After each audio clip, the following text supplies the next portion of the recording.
ಸಾಕಷ್ಟು ಲೆಕ್ಕಾಚಾರಗಳಾಗ್ತಾ ಇದ್ದಾವೆ. 296 296 ಈ 296 ನಂಬರನ್ನು ಇಟ್ಕೊಂಡು NDA ಅಧಿಕಾರ ರಚನೆ ಮಾಡೋದಕ್ಕೆ ಮುಂದಾಗಿದೆ. ನಾಳೆ ದೇಶದ ರಾಜಕಾರಣದ ಪಾಲಿಗೆ ಭರ್ಜರಿ ಬುಧವಾರ ಆಗತ್ತೆ. ಇಂಡಿ ಕೂಟದಿಂದ ಸರ್ಕಾರ ರಚಿಸೋದಕ್ಕೆ ಇನ್ನಿಲ್ಲದ ಸರ್ಕಸ್ ಆಗ್ತಾ ಇದೆ. ಲೆಕ್ಕಾಚಾರವನ್ನು ಮಾಡಿದ್ರೆ ನಿಮಗೆ ಆಗತ್ತೆ. ಇಲ್ಲಿವರೆಗೆ ಯಾವ ಕೂಟಕ್ಕೂ ಬಹುಮತ ನೀಡದಂತ ಮತದಾರ ಇಲ್ಲ. NDA ಕೂಟಕ್ಕೆ ಬಹುಮತ ಇದೆ.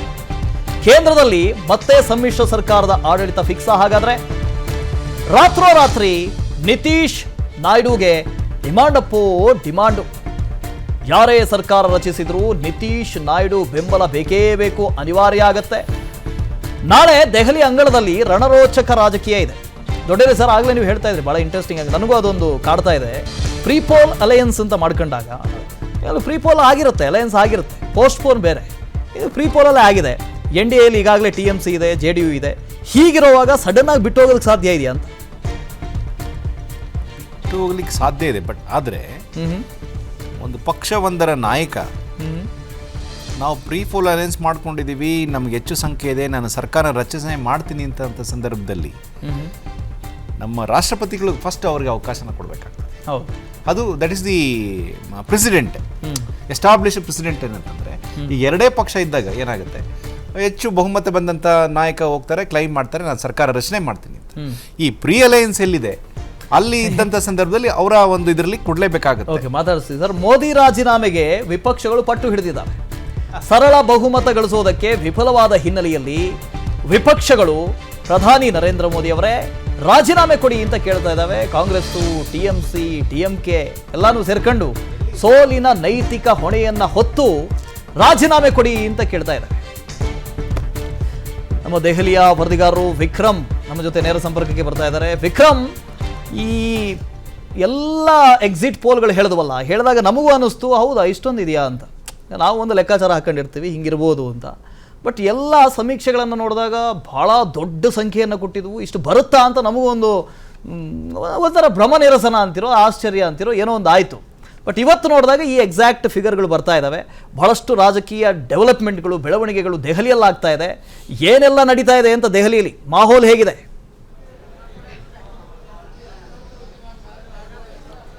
ಎಸ್, ಅಫ್ಕೋರ್ಸ್ ವಾಸು, ಮೊನ್ನೆ ಎಕ್ಸಿಟ್ ಪೋಲ್ ಬಂದಂತಹ ಸಂದರ್ಭದಲ್ಲಿ ಕ್ಲಿಯರ್ ಕಟ್ ಆಗಿ NDAಗೆ ಮೆಜಾರಿಟಿ ಬರುತ್ತೆ. ಅದಲ್ಲದೆ ಎಸ್ಪೆಷಲಿ ಬಿಜೆಪಿಯೇ ಸ್ವತಂತ್ರವಾಗಿ ಕಳೆದ ಬಾರಿ 2019 ಸರ್ಕಾರ ರಚನೆ ಮಾಡದಂತೆ ಈ ಬಾರಿಯೂ ಮಾಡಬಹುದು ಅನ್ನೋ ಒಂದು ಪ್ರಿಡಿಕ್ಟ್ ಅನ್ನ ಎಲ್ಲ ಎಕ್ಸಿಟ್ ಪೋಲ್ಗಳ ರಿಸಲ್ಟ್ ಗಳನ್ನ ನೋಡಿದಾಗ ಗಮನಿಸಿತ್ತು. ಆದ್ರೆ ಎಕ್ಸಿಟ್ ಪೋಲ್ ಬೇರೆ, ರಿಸಲ್ಟ್ ಬೇರೆ ಅನ್ನೋದು ಮೊದಲಿಂದನೂ ಕೂಡ ಎಲ್ರಿಗೂ ಗೊತ್ತಿರತಕ್ಕಂಥ ಅಂಶ. ಅದು ಇವತ್ತು ಮತ್ತೆ ಸತ್ಯ ಆಗಿರ್ತಕ್ಕಂಥದ್ದು. ಯಾಕಂದ್ರೆ ಬಿಜೆಪಿ ಕಳೆದ ಬಾರಿ 303 ಕ್ಷೇತ್ರಗಳನ್ನ ಗೆದ್ದಿತ್ತು. ಒಂದಿಷ್ಟು ಸಮೀಕ್ಷೆಗಳಲ್ಲಿ, ಎಕ್ಸಿಟ್ ಪೋಲ್ಗಳಲ್ಲಿ ಈ ಬಾರಿ ಅತಿ ಹೆಚ್ಚು ಸೀಟ್ಗಳನ್ನ ಮತ್ತೊಮ್ಮೆ ಗೆಲ್ಲಲಾಗುತ್ತೆ ಅಂತ ಹೇಳಿ ಒಂದಿಷ್ಟು ಸಮೀಕ್ಷೆಗಳು ಹೇಳಿತ್ತು.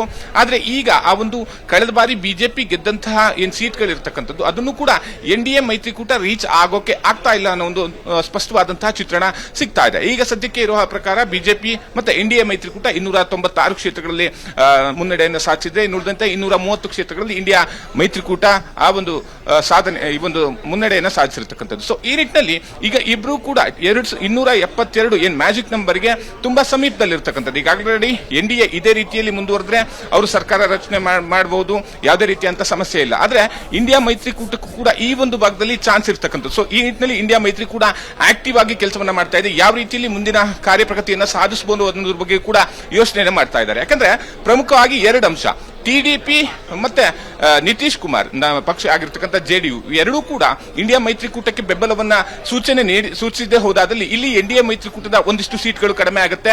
ಇಂಡಿಯಾ ಮೈತ್ರಿಕೂಟ 272 ಮ್ಯಾಜಿಕ್ ನಂಬರ್ ನ ರೀಚ್ ಆಗೋಕೆ ಸಾಧ್ಯ ಆಗುತ್ತೆ. ಯಾಕಂದ್ರೆ ಈಗಾಗಲೇ ಆಂಧ್ರ ಪ್ರದೇಶದಲ್ಲಿ ಸುಮಾರು 16ರಿಂದ 18 ಸೀಟ್ನಲ್ಲಿ TDP ಪಕ್ಷದ ಹಲವು ಅಭ್ಯರ್ಥಿಗಳು ಲೀಡ್ ನಲ್ಲಿ ಇದ್ದಾರೆ. ಇನ್ನುಳಿದಂತೆ 15ರಿಂದ 16 ಬಿಹಾರದ JDU ಪಕ್ಷದ ಅಭ್ಯರ್ಥಿಗಳು ಕೂಡ ಸಾಕಷ್ಟು ಜನ ಲೀಡ್ ನಲ್ಲಿ ಇದ್ದಾರೆ. ಇನ್ನೊಂದಿಷ್ಟು ಜನ ಗೆದ್ದಾಗಿದೆ. ಅಂದ್ರೆ ಈ ಎರಡೂ ಪಕ್ಷಗಳನ್ನ ನೀವು ಸೇರಿಸಿದ್ರೆ ಸುಮಾರು 32-35 ಕ್ಷೇತ್ರಗಳ ಸೀಟ್ಗಳು ಆಗೋಗುತ್ತೆ. 230 ಪ್ಲಸ್ 35 ಅಂತ ಅನ್ಕೊಂಡ್ರು ಕೂಡ ನಿಮ್ಗೆ ಆಲ್ರೆಡಿ ಈ ಒಂದು ಮ್ಯಾಜಿಕ್ ನಂಬರ್ ನ ರೀಚ್ ಆಗೋದಕ್ಕೆ ಇಂಡಿಯಾ ಮೈತ್ರಿಕೂಟಕ್ಕೆ ಸಾಧ್ಯ ಆಗುತ್ತೆ. ಸೊ ಈ ನಿಟ್ಟಿನಲ್ಲಿ ಇಂಡಿಯಾ ಮೈತ್ರಿಕೂಟದ ನಾಯಕರು ಈಗಾಗಲೇ ಶರದ್ ಪವಾರ್ ಕೂಡ ಹೇಳಿದ್ರು. ಇನ್ನುಳಿದಂತೆ KC ವೇಣುಗೋಪಾಲ್ ಕೂಡ TDP ಮುಖ್ಯಸ್ಥ ಆಗಿರ್ತಕ್ಕಂಥ ಚಂದ್ರಬಾಬು ನಾಯ್ಡು ಅವರನ್ನ ಮೀಟ್ ಮಾಡುವಂತದ್ದು ಅಥವಾ ಫೋನ್ ಮಾಡಿ ಅವರನ್ನ ಸಂಪರ್ಕ ಮಾಡುವಂತ ಕೆಲಸವನ್ನು ಮಾಡಿದ್ದಾರೆ.